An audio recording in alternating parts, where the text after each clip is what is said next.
எதிர்க்கட்சி அந்தஸ்துக்கே ஆபத்தா? அது மட்டும் நடந்தால் அதிமுகவிற்கு செக். எடப்பாடிக்கு போன red note. Metro TN news channel நேயர்களுக்கு வணக்கம்.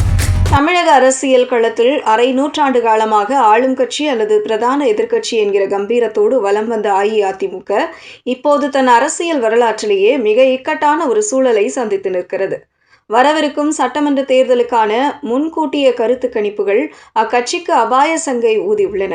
அதாவது அதிமுக எதிர்க்கட்சி அந்தஸ்தை இழக்கக்கூட வாய்ப்புகள் உள்ளதாக சில சர்வேக்கள் சொல்கின்றன. லோக் போல் மற்றும் போல் டிராக்கர் ஆகிய 2 ஏஜென்சிகளுமே ஆளும் கட்சியான திமுக கூட்டணிக்கே வெற்றி வாய்ப்பு பிரகாசமாக இருப்பதாக தெரிவிக்கின்றன. லோக் போல் கணிப்பு: திமுக கூட்டணி 181 முதல் 189 இடங்களை கைப்பற்றி அசுர பலத்துடன் ஆட்சியை தக்க வைக்கும் என்கிறது. இக்கூட்டணியின் வாக்கு வங்கி 40.1% இருக்கும் என மதிப்பிடப்பட்டுள்ளது. போல் டிராக்கர் கணிப்பு: இதுவும் திமுக கூட்டணிக்கு சாதகமாகவே உள்ளது. 172 முதல் 178 இடங்கள் வரை திமுக கூட்டணிக்கு கிடைக்கும் என்றும், சுமார் 42.7% வாக்குகளை அவர்கள் அறுவடை செய்வார்கள் என்றும் கணிக்கப்பட்டுள்ளது. லோக் போல் கணிப்பின்படி 38 முதல் 42 இடங்களும், போல் டிராக்கர் கணிப்பின்படி 46 முதல் 52 இடங்களும் மட்டுமே அஇஅதிமுக கூட்டணிக்கு கிடைக்க வாய்ப்புள்ளது. மேற்கண்ட கருத்து கணிப்புகளின்படி அஇஅதிமுக தலைமையிலான கூட்டணி வெறும் 38 முதல் 52 இடங்களுக்குள் சுருங்கிவிடும் என கணிக்கப்பட்டுள்ளது. இது ஒருபுறம் இருக்க, முதல் தேர்தலிலேயே சுமார் 20%த்திற்கும் அதிகமான வாக்குகளை நடிகர் விஜயின் தமிழக வெற்றிக் கழகம் அறுவடை செய்யும் என்ற தகவல் எடப்பாடி பழனிசாமி முகாமை நிலைகுலைய செய்துள்ளது.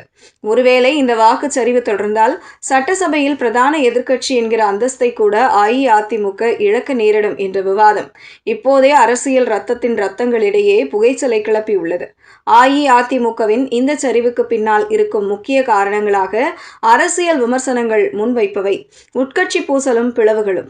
கட்சி பிளவுபட்டது முதல் OPS, டிடிவி தினகரன் என பல முனைகளில் வாக்குகள் சிதறுவது கட்சிக்கு கடும் பலவீனமாக மாறியுள்ளது. தென் மாவட்டங்களில் தொய்வு: ஒரு காலத்தில் அஇஅதிமுகவின் அசைக்க முடியாத கோட்டையாக இருந்த தென் மாவட்டங்களிலும் டெல்டா பகுதிகளிலும் கட்சி தனது பிடியை இழந்து வருவதாக கருத்து கணிப்புகள் எச்சரிக்கின்றன.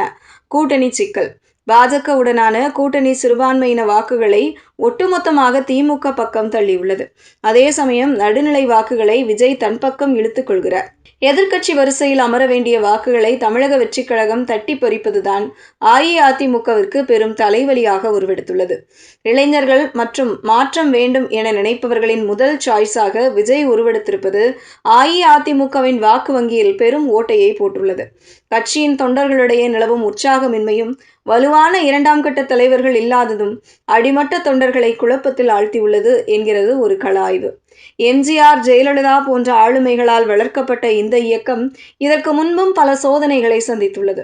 ஆனால் இந்த முறை சவால் என்பது வெறும் தேர்தல் தோல்வி மட்டுமல்ல, தன் இருப்பினை தக்க வைத்துக் கொள்வதுதான்.